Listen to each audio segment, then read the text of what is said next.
Hello everyone. देखिए आज हम बात करने वाले हैं Newton Gogri forward interpolation method के बारे में। देखिए इसमें कैसे सोल्व करेंगे, इसके लिए फार्मूला दिया हुआ है। ये फार्मूला में देखिए क्या क्या दिया हुआ है। एक्चुअली थोड़ा सा मैं याद करा रहा हूँ। तो F of x is equal to y naught p delta. देखिए पी सब क्या है ये आगे हम बताएंगे। तो y naught p delta y one, पहला टर्म में जो है पी डेल्टा वाई नॉट है। फिर जो है पी में से p minus one, p into P minus one del square y naught upon two था तो फैक्टोरियल टू हो गया। इस तरीके से आगे जो है एक और घटा दिया पी, यानी P into P minus one into P minus two, और del del Q Y naught, यानी टू है तो three Y naught upon factorial three, यानी तीन है तो तीन। इसी तरीके से इसमें जो है पी माइनस टू है यहाँ पे तो आगे तक जाएगा, यानी पी माइनस थ्री तक जाएगा। और यहाँ पे डेल था तीन तो यहाँ पर क्या हो जाएगा चार वाई नॉट, और ऊपर चार है इसलिए फैक्टोरियल चार। तो इस तरीका से याद कर सकते हैं हम। तो ये फार्मूला देखेंगे कि वाई नॉट क्या है, पी क्या है, ये सब मतलब क्वेश्चन के थ्रू हम देखेंगे।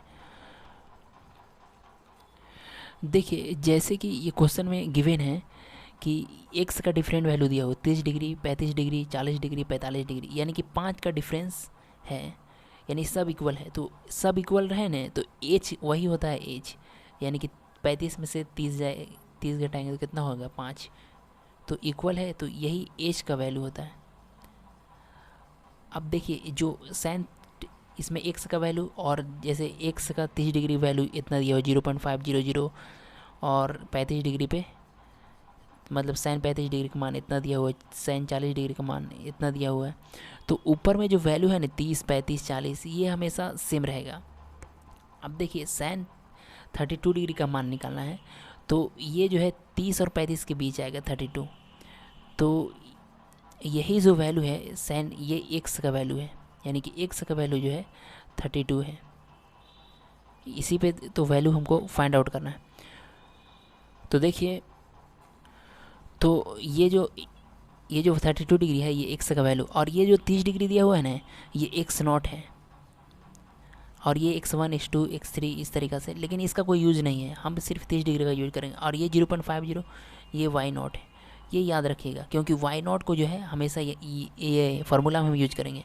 और एक्स नॉट ये है, और फिर ये 0.500 इस तरीक़ा से x1 x2 x3, हालांकि इसका यूज नहीं है। फिर आगे जो है ये जो है डेल वाई नॉट हो जाएगा। फिर इसके आगे जो है del del square y naught हो जाएगा। फिर इसी तरीक़ा से डेल क्यू वाई नॉट हो जाएगा, यानी इस तरीक़े से बढ़ते जाएगा। क्योंकि फार्मूला में देखिए वाई नॉट था तो वाई नॉट का वैल्यू पता है। अब देखिए पी क्या होगा, तो पी के लिए फार्मूला होता है x minus x not upon H. अब देखिए एक्स का वैल्यू हम क्या बोले, साइन 32 डिग्री, यही एक्स का वैल्यू है, तो एक्स जो है 32 हो जाएगा। एक्स नॉट देखिए हम अभी बताए थे कि 30 डिग्री, ये जो है एक्स नॉट होगा, ये वाई नॉट, तो ये 30 हो गया, क्योंकि स्टार्टिंग है तो x not x1 x2 x3 इस तरीक़े से, वाई नॉट वाई वन, तो एक्स वन जो है 30 हो जाएगा। और एच का वैल्यू जो है हम बोले थे कि एच जो है फाइव डिफरेंस है इसमें, 30, 35, 40, आप बढ़ाते जाएंगे तो 5, तो ये 5 हो गया। अब देखिए 32 में 30 जाएगा, यानी कि 4 ये 2/5 आ जाएगा। तो इसको सोल्व करेंगे ना तो ये 0.4 आ जाएगा, 0.4। तो p का वैल्यू 0.4 हो गया। अब देखिए p का वैल्यू निकाल लिया। अब ये सब del y naught, del square y naught और डेल क्यू वाई नॉट, तो इसमें करते क्या है कि ये नीचे वाला से ये y का जो वैल्यू है 0.5736, इसमें जो है 0.50 जो तो घटाएंगे तो 6 में से 0 जाएगा, तो कहता हूँ ये दोनों घटाएंगे तो बीचे में लिखेंगे, 6 में से 0 जाएगा तो 6, और 3 में से 0 जाएगा तो 3, और 7 में से 0 जाएगा तो 7, और 5 में से 5 जाएगा तो 0, तो ये लिख दिए। इसी तरीक़े से इसको इसमें घटाएंगे, और इसको जो है इसमें घटाएंगे, और जो घटाएंगे उसको लिख देंगे। तो 8 में से 6 जाएगा तो कितना होगा 2। अब देखिए 12 में से 3 जाएगा तो 9 हो जाएगा, और इसमें बचा 3, 3 में से 7 ना जाएगा तो लेंगे पैचा, एक्चुअली कैरी लेंगे, हाँ हम लोग पैचा ही बोलते हैं। तो 7 6 13, तो 6 हो जाएगा, इसमें 5 में से 5 जाएगा तो 0। अब देखिए इसी तरीक़े से इसको भी करेंगे। अब देखिए इसको जो है डायरेक्ट हम जो है घटा करके लिख दिए हैं।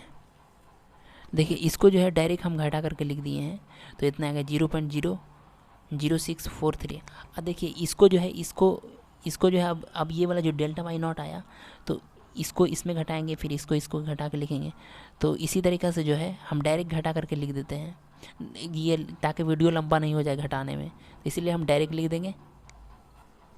तो देखिए वैल्यू को हम डायरेक्ट इसको इसमें घटाएं, डायरेक्ट लिख दिए, फिर इसको इसमें घटाएं और डायरेक्ट लिख दिए। अब देखो इसको जो है इसमें घटाएंगे तो कितना हो जाएगा, ये माइनस है और ये माइनस हो जाएगा, तो ये इसको इससे घटाएंगे तो माइनस ही रहेगा, यानी कि जुड़ जाएगा। यानी कि 9 4 13 और 4 4 8, 4 4 8 एक 9 हो जाएगा और 0 0 चूँकि माइनस में हो जाएगा, यानी 0.0093। तो यही जो वैल्यू हुआ ना आगे वाला 0.0736, ये डेल्टा वाई नॉट का वैल्यू हो गया, ये डेल स्क्वायर वाई नॉट ये वैल्यू हो गया, और डेल क्यू वाई नॉट जो है ये वाला 0.0093। अब देखिए ये जो फार्मूला था, ये जो अब पी का वैल्यू निकाल ही चुके हैं, डेल वाई नॉट, देखिए डेल वाई नॉट ये लिखेंगे और डेल स्क्वायर वाई नॉट 0.044, क्योंकि फॉरवर्ड है इसलिए ऊपर वाला ले रहे हैं, यानी कि ऊपर वाला सिर्फ लेंगे, और डेल क्यू वाई नॉट, तो डेल क्यू वाई नॉट तो हो गया।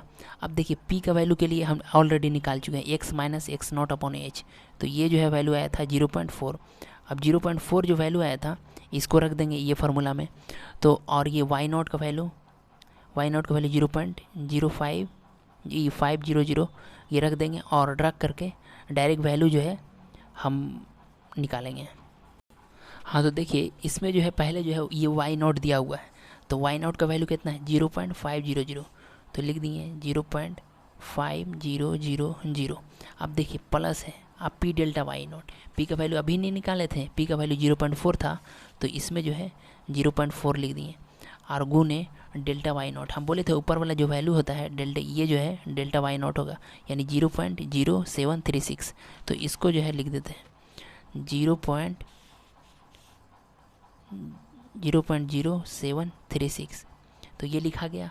अब देखिए प्लस है, अब पी का वैल्यू जो है इसमें जो है पी का वैल्यू इसमें 0.4 और फिर इंटू 0.4 माइनस 1 और फैक्टोरियल जो है ये बटा 2 हो जाएगा, और डेल स्क्वायर वाई नॉट, तो डेल स्क्वायर वाई नॉट का वैल्यू 0.0044 है, तो इसको लिख लेते हैं इंटू 0.0044, और फिर प्लस है तो प्लस लिख देंगे, और फिर जो है पी का वैल्यू यानी कि 0.4 इंटू 0.4 माइनस 1, फिर 0.4 माइनस 2 अपॉन जो है फैक्टोरियल 3 हो गया, और डेल क्यू वाई नॉट यानी गुना में डेल क्यू वाई नॉट, तो डेल क्यू वाई नॉट कितना दिया हुआ है, ये जो है माइनस में लिखा हुआ है माइनस 0.0093, तो लिख दिए माइनस 0.0093। अब देखिए इसको जो है डायरेक्ट हम कैलकुलेट करके हम इसको डायरेक्ट आंसर लिख देते हैं।